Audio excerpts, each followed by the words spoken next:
and good evening on a very cold and frosty Wednesday night in Great Britain, and welcome to my next set of tutorials.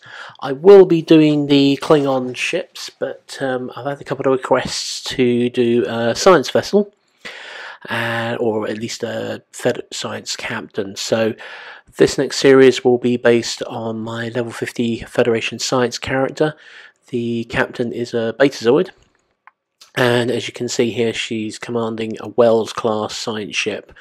This was just a very random happy stance bit of luck that I actually got this ship, and I'm very glad I did. It's actually a very good ship to use. And as per my usual format, what I did with the Odysseys, this video will basically be on the consoles at the moment, why I use them, how I use them.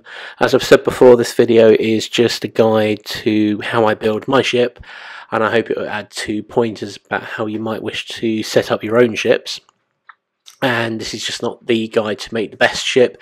As I said, this is just what works for me. So without further ado, we'll get started. So if I bring up the ship's details, the ship is the USS Griffin, named after one of the vessels in the David Webber Honor Harrington series of books. And this ship, as I said, is obviously a science. And for this one, I'm using anti-proton weapons because I use the temporal warfare suite, which I'll go into in a few minutes, and we'll discuss the pros and cons and why I use what I use. So let's get started. Okay, so going to the weapons first. The 4 weapons on this ship, this ship primarily uses beam arrays for the simple reason that this character is fully spec'd with 9 skill points in flow capacitors, and I use subsystem targeting a lot. And the temporal warfare suite, the weapons themselves do anti-proton damage, so I wanted to enhance the anti-proton damage of the ship, so I'm using anti-proton.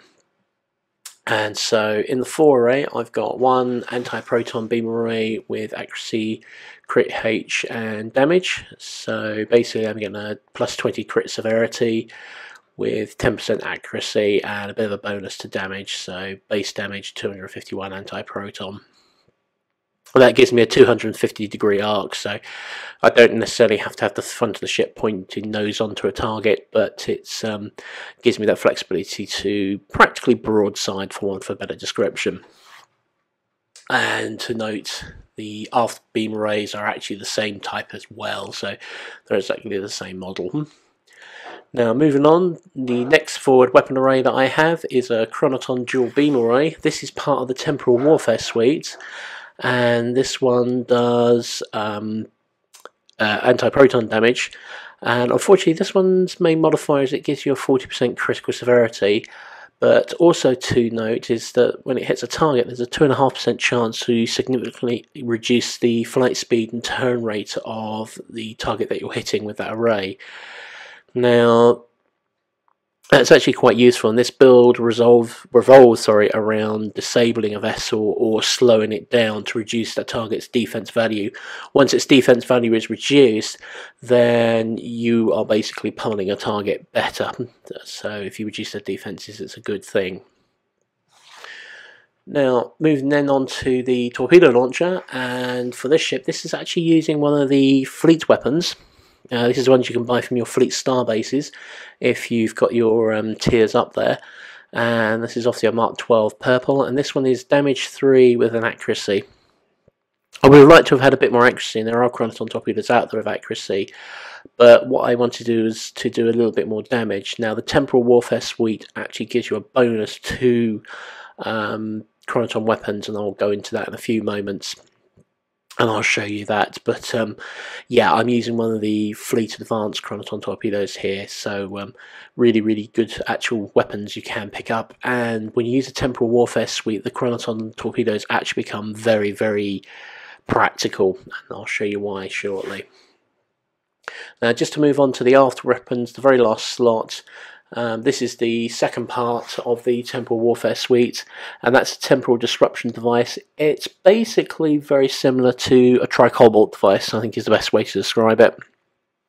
But it's got a decent 40% crit rate on it, and it's got a 100% chance to reduce the flight speed and turn speed of a target by 33%.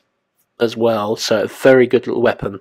The only drawback with the temporal disruption device is, and to be perfectly honest, it is very, very slow to hit its target. I think it's fair to say it's slower than a tricobalt, and it's slower than the plasma high yield torpedoes as well. So this is kind of something you would drop upon a target. Now it is modified by using torpedo high yield and by torpedo spread as well, so you can launch multiple of them as well. So I like these, but I tend to drop these after I've overshot a target, so I might actually run over a target, and as I pull over them, I'll drop this pretty much like a mine on top of them, because it is so slow. By the time it hits a target, I can probably pretty much guarantee in an STF that if I fire it too early, by the time it gets anywhere near its target, probably that target and 3 others are already blown up. So it's a very, very slow one. So strategically, you've got to decide when you're going to use it and when you're not. Now, I got all my board kit before Season 7, and on this particular build at the moment, I am using the Borg deflector and impulse engine. The Borg console itself is no longer part of a set, but it's still a very valuable piece of kit. Now, I do have the Borg shield as well, but on this particular build, I've decided not to use it, although I do have it in my inventory for those moments that I might want it. But we'll go into that in a few moments. So for those of you that may not be aware, there's the specs for the Borg deflector. And basically I'm getting a +5 to my auxiliary power setting, which as a science officer, let's be honest, your primary offensive capacity will be your science skills. So as such, any extra bit to my auxiliary level I'll take. Now, my current power levels, by default, I can actually run 100%. Well, I run 65 on my auxiliary to translate to 100 auxiliary power before I use any batteries. Or on this occasion, my engineering officer here uses emergency power to auxiliary 2 to boost that auxiliary. So very, very useful ability, that one. I'm glad I've got that. But yeah, this ship can actually runs by standard 100 on auxiliary before buffs, and if I use my offensive capacities, I've usually hit a buff of some kind to increase that to 125. But if it doesn't, if I get caught out and I haven't applied a buff, I'm at least getting a decent bonus to my science skills because I'm running at 100. Okay, so that was the Borg deflector, and obviously you get the +24.4 to your starship structural integrity.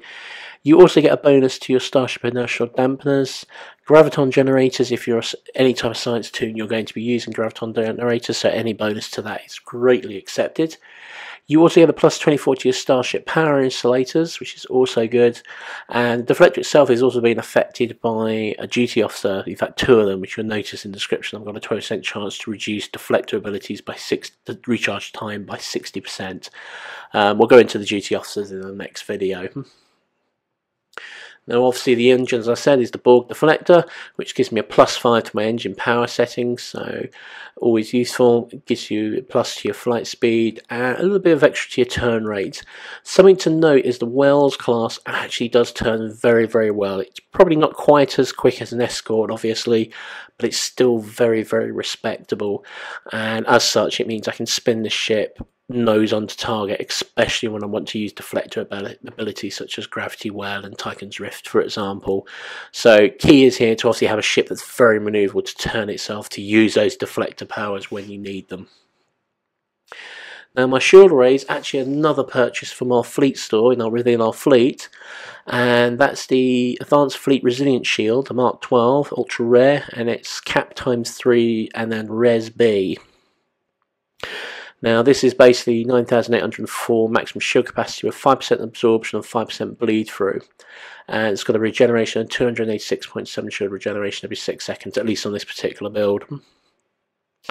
Now with the shield on this shield is actually pretty much for STFs, but it actually function 5 for others. But it gives me disruptor plasma and anti-proton reduction to damage by 15%.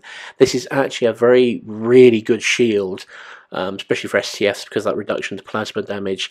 And basically it's a form of the Mako shield. If you haven't got or done the reputation system, but your fleet is in high enough within the tiers to actually get the advanced shields, then you can actually pick up one of these resilient shields and they would do an absolutely fantastic job.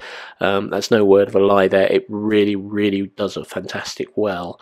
And if I bring up my defense very briefly, as you see with the science modifiers, I'm getting my shields at 13,191, which I'm not going to sneeze at. Now I can actually put the Borg shield in. I will put it in just for a moment, just to say what the visuals, because I'm not a big fan of them. Now the Borg shield isn't brilliant, but because of this ship I actually get a reasonable figure. I get 10,4370. And if I did use this, I'd actually get the 3-part bonus, which not only, if you got 2 parts of it now, you discount the console now, because it's only the deflector, shield and engine that count. With the 2-part set I was getting the autonomous regeneration sequencer, which was basically a passive hull health if I get a particular percentage of damage. If I wanted to run the full 3 sets, I get the multi-regenerative shield array and the assimilated tractor beam, which, yep, don't get me wrong, would be really, really useful. And with the ship spec the way it is at the moment, I'm getting 449.5 shield regeneration every 6 seconds as well, so it's very, very respectful. But you're getting a 10% bleed through, so instead of 5% getting stopped on your shields and the other 5% hitting your hull, I decided to run the fleet resilience, which would give me the basically a 5% absorption, so 5% would get absorbed by the shields and the other 5% would damage the hull. So for me that's a little bit better. As and when I get there, what I may end up doing is I might run this ship, because I haven't run the reputation system on this character properly yet on Omega. I may actually run 2-part Mako set, and then the last part will probably be a Borg deflector for the bonuses there, but haven't quite decided yet. That one's a bit up in the air. Right, moving on to devices. I'm using weapons batteries because when my current power levels are set as they are, I'm getting at 1793 on my weapons power, and I know that's not optimal, and I know some people might just shift power around.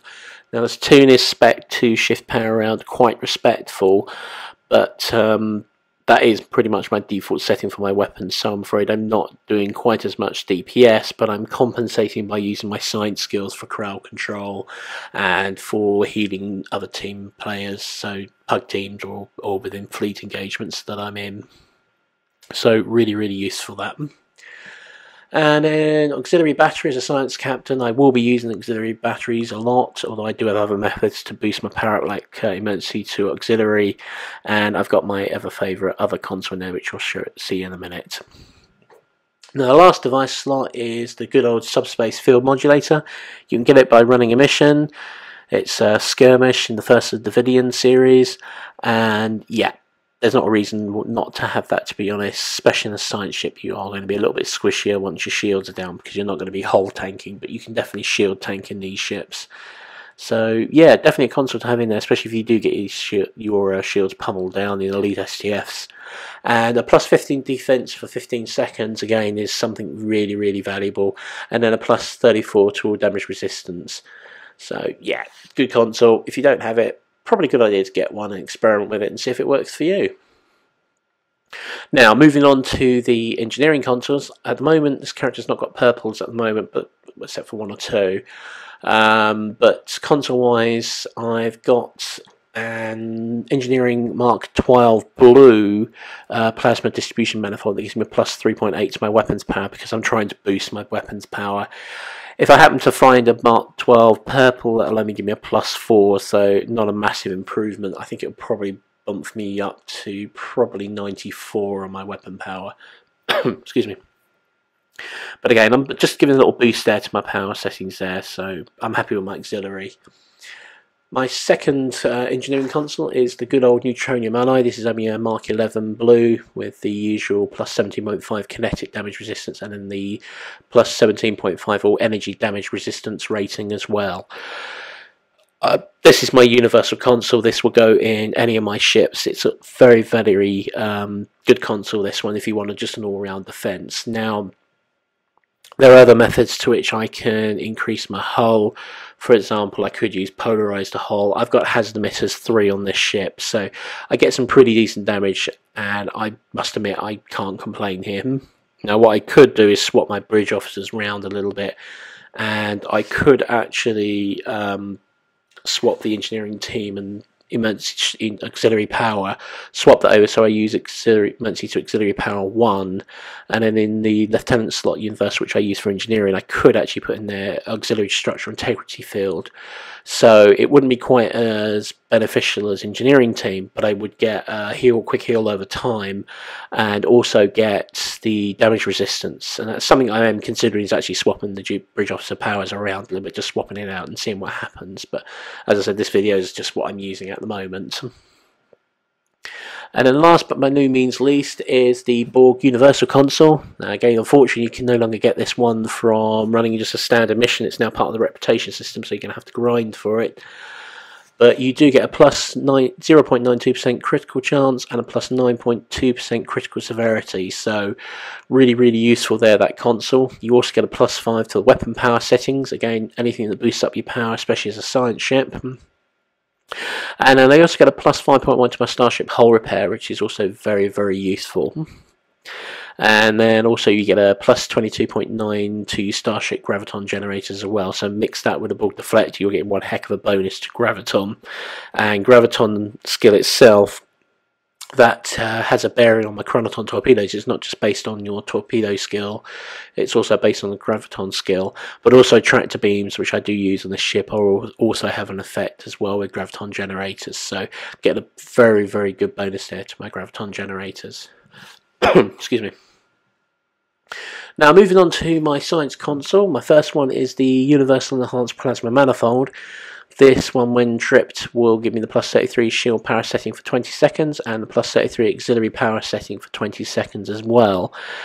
Now, as a science ship, I said I'm going to use auxiliary a lot, and I'll use this to bump my auxiliary power level up to 125, or if my shields need a little bit of help, so I want to put a bit more power into them to help them regenerate quicker because they're resilient, so they have a high regeneration rate. I'll pop this console, it's quite useful. It also repairs and disabled auxiliary systems as well, so if something went down, like I got hit by subsystem targeting, I could pop this console and it would actually heal them up. Now the next console on this is the console that actually comes with the Wells class. It's one of two consoles. The other one is the Tipler Cylinder, which comes with the temporal destroyer, and there's also a set piece that if you get both of those two consoles. Now I don't have a temporal destroyer, so I'm going to be running this one, and this is the Tipler Cylinder. And for basically, I think the best way to describe this is pretty much like Miracle Worker for an engineer in a respect, in that it turns back time and regenerates your hull and your shield, and also you become invulnerable for a very brief moment in time. So basically it holds all targets within a 5k radius for 7 seconds, and you become untargetable for those 7 seconds, and it also moves you backwards in your position as well. You gain plus 1,380 hit points per second for 5 seconds, and after 2 seconds you get 450 shield regeneration on each side facing for 5 seconds. But something to note is you're minus 5 seconds to the current recharge time ability, so there's a bit of a hit on your recharge abilities. It's kind of your get out of jail clause, this console. I've used it on and off. I could unslot it, to be honest. I don't know if I'd miss it or not. It's one of those rare ones that I use, but just keeping within the theme of temporal warfare and time travel, etc. in this particular build, I thought, well, I'll keep this one, but I could swap it out for anything at the end of the day. But it's there and it's useful. Now the third science console I'm using is a shield emitter amplifier Mark 12. This is a blue though, not a purple, and it's giving me a plus 14.1% shield regeneration rate, so I'm basically getting my resilient shields up as quickly as possible. Now resilient shields, especially these fleet ones, have a pretty good regeneration rate. Obviously the Borg ones are the quickest in game, but these ones, the standard resilience, has still got a very good recharge rate, so I use this just to bring them up as quickly as possible. So if I've got a different quadrant that's not taking damage and is regenerated much quicker, when I distribute the shields there's more power to go over to a quadrant that doesn't have power, for example. And then last but no means least, in the science console I've got a purple Mark 12 biofunction rim monitor, which is the plus 40 crew recovery rate. I like this. As I said, it's a bit of a dark art. Not everyone favours them anymore. They have fallen completely out of favour, really. But I choose to use it. I find it beneficial for me. It brings back my crew and my whole passive regeneration rate up much quicker. I know it may not count for much now, especially with some of the bonuses you get in the reputation system, but I do like it a lot, so I use it considerably. Now, my tactical department is a little bit unusual. Excuse me. And normally I would have the most consoles to bonus my weapons, so beam arrays. I'd probably normally run 2 anti-proton mag regulators. Excuse me. But on this occasion I'm only running the one, which is a blue Mark 11 with a plus 26.2% to my anti-proton damage. Just running one of these, and then my second tactical console is a chronoton flux regulator, which is a purple Mark 12, which is going to be a plus 30 to my chronoton projectile weapon damage. Now, basically, chronoton torpedoes don't necessarily do the most damage. However, with the temporal warfare suite and the extra bonuses you get with that, you actually get a bonus to your chronoton damage, which I'll show you in a few moments when I move on to the last part of it. And as I said, the last part of the Temporal Warfare suite on this ship is the Tychokinetic Converter. What this does is it gives you a plus 22.9% flight turn rate. So basically it's increasing my turn rate. Some people might consider throwing this actually on the Odyssey, because it would give you a passive bonus there. And so yep, gives you a bonus to your flight turn rate. You then also get a plus 17.22 Starship Graviton generators, so mix that with the Borg deflector and console. That's a considerable boost to the Graviton. Also of use is the bonus, a plus 0.76 to your critical chance and a plus 7.6 to your critical severity. So this works really well with anti-proton arrays with the high crit rates, or any weapons really that got decent crit. So if you've got something like 20 plus crit, then this is going to be really useful, but even 10 will be fine. But as I said, this gives you a decent bonus. Now, I mentioned the set bonuses you get by running the full Temporal Warfare suite, so I suppose we ought to really go into that. And if I just scroll down here a moment. Now, if you run 2 of the set pieces, you get a passive plus 27.4% chronoton projectile weapon damage.